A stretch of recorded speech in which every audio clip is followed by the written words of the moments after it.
est habitué à recevoir des événements immenses, avec des foules entières. Qu'est-ce qui s'est passé pour que brusquement le vernis craque? Je pense, si vous voulez, que le problème, les problématiques que vient de décrire Yves Bigot, elles sont vraies, mais d'abord, elles ne sont pas de la même ampleur et elles n'ont pas fait les mêmes dégâts. Déjà, l'affaire est devenue politique parce qu'il faut rappeler quand même que Gérald Darmanin a menti. Ou en tout cas, il n'a pas dit la vérité dans son ensemble. Quand le soir même, il tweete que tout le bazar qui se passe autour du Stade de France est dû aux supporters britanniques, c'est un mensonge éhonté. Il y a effectivement un nombre record de forces de l'ordre, mais à qui il a été donné l'ordre de rester cantonné à l'intérieur du stade.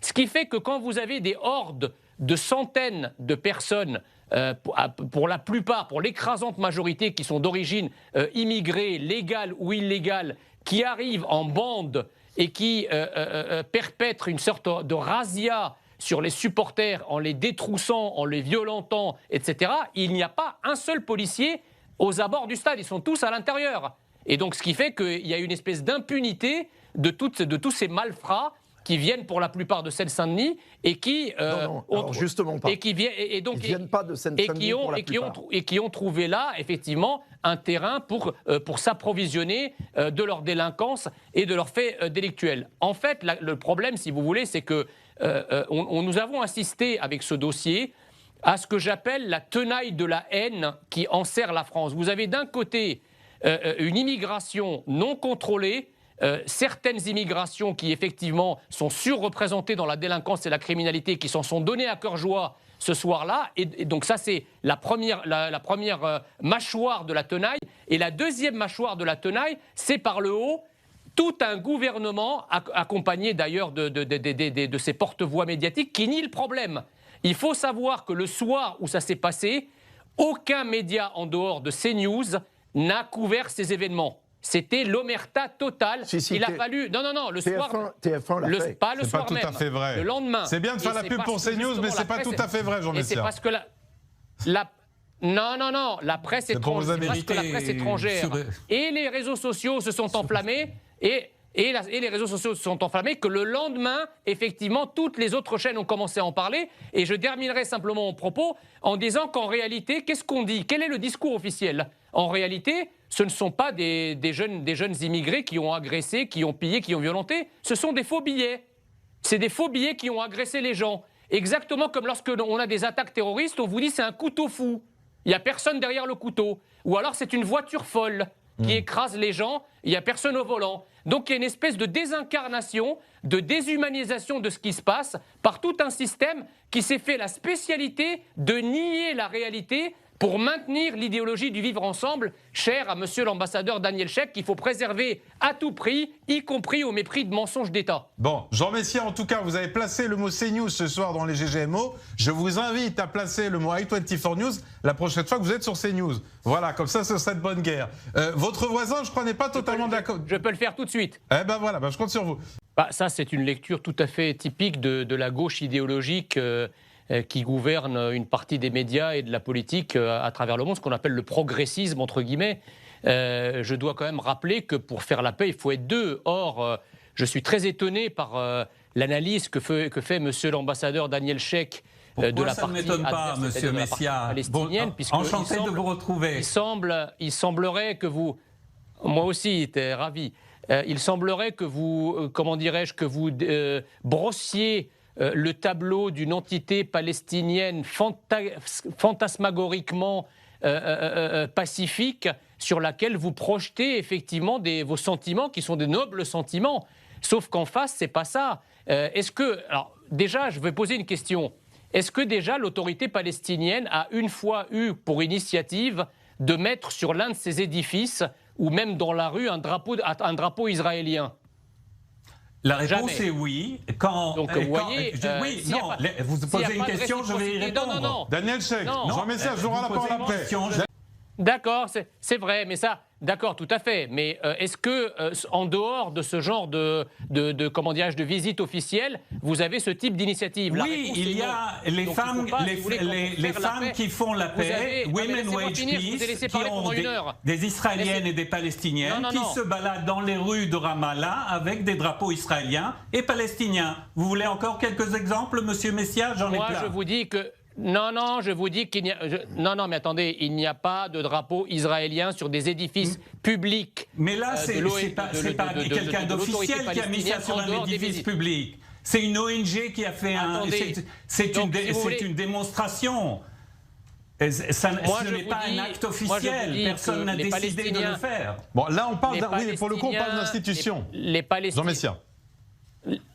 Les Palestiniens, dans leur écrasante majorité, ne veulent pas de paix avec Israël et ne veulent même pas qu'Israël existe. Ils peuvent pratiquer une forme de taquilla pour vous expliquer, parce qu'évidemment, ils sont en face de plus fort qu'eux. Donc, ils n'ont effectivement pas le choix que de faire semblant de faire amende honorable. Mais moi, je peux vous dire, pour connaître non seulement d'ailleurs les Palestiniens, mais les peuples arabes, parce qu'il faut bien distinguer aussi les peuples arabes de leurs dirigeants. Comme vous le savez, les dirigeants arabes ne sont pas des dirigeants élus. La rue arabe, qu'elle soit palestinienne, qu'elle soit jordanienne, qu'elle soit égyptienne, qu'elle soit même émirienne, est radicalement contre des traités de paix avec Israël et radicalement contre même l'existence d'Israël. Donc vous pouvez venir avec votre logiciel gaucho-progressiste nous expliquer qu'en face, vous avez des gens bien intentionnés comme vous, polis comme vous, désireux de faire la paix comme vous, sereins comme vous. C'est faux. Jean Messia, quelle décision prendre sur le drapeau?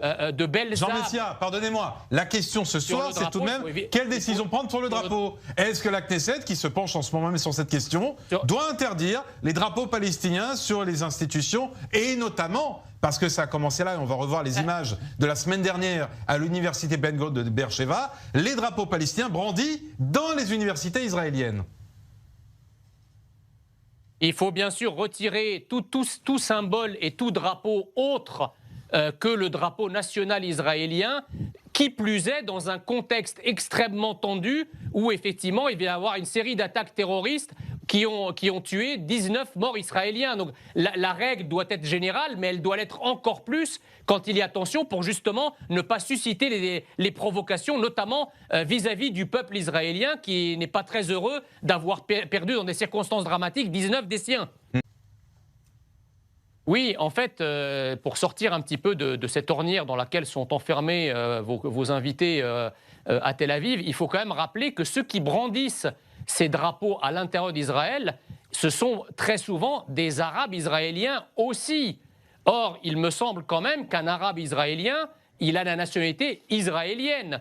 Donc, s'il a une allégeance à la patrie dont il porte la citoyenneté, il doit faire expression de son patriotisme en brandissant le drapeau de son passeport.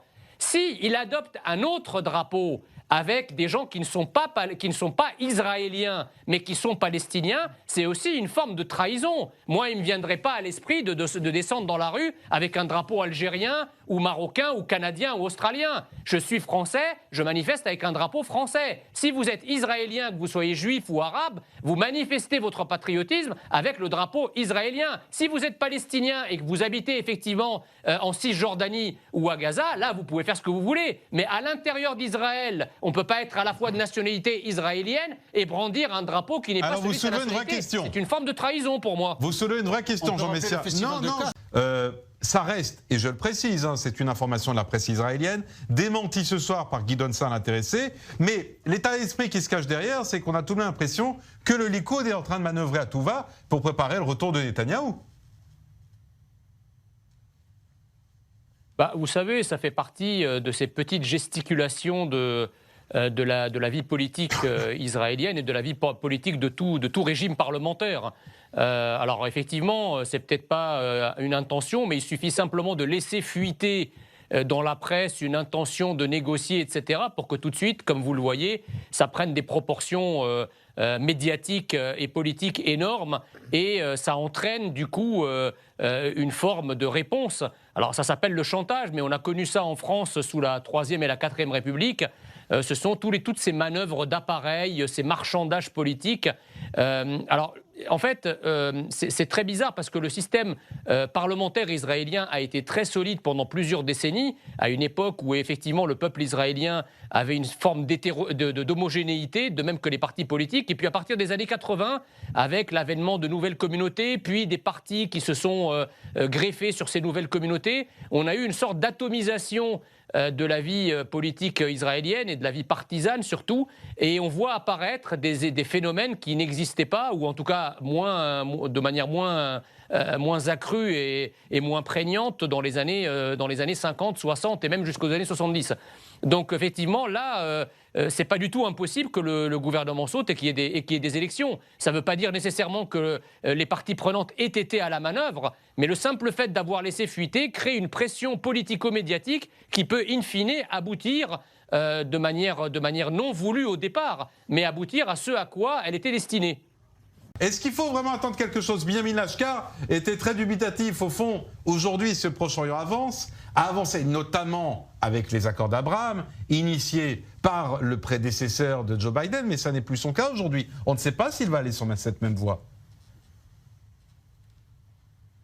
Non, mais je veux dire, il faut être complètement aveugle ou alors ne rien connaître de l'histoire politique américaine pour ne pas savoir que les démocrates ont toujours été moins enthousiastes dans leurs relations stratégiques avec Israël que les républicains. Et Joe Biden s'inscrit dans cette lignée-là, effectivement. Alors, je veux bien entendre qu'il y a des problèmes en ce moment de politique interne en Israël qui fait que peut-être le gouvernement n'est pas stable, etc. Mais enfin, excusez-moi, ça fait quand même une quarantaine d'années que ça dure, cette histoire d'instabilité ministérielle et gouvernementale en Israël. Donc, et ça n'a jamais empêché aucun président de la République, ou en tout cas aucun président républicain d'y aller.